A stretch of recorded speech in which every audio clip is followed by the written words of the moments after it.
Josh from Juliet Cocktail Room, and this is the Queen's Garden. 7.5 lemon juice.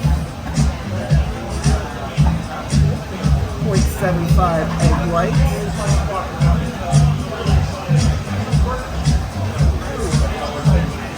And here we have a combination of Italicus, simple syrup, and Empress gin. We'll give the exact measurements so you don't steal the recipe. And I like to do what we call a reverse wet shake.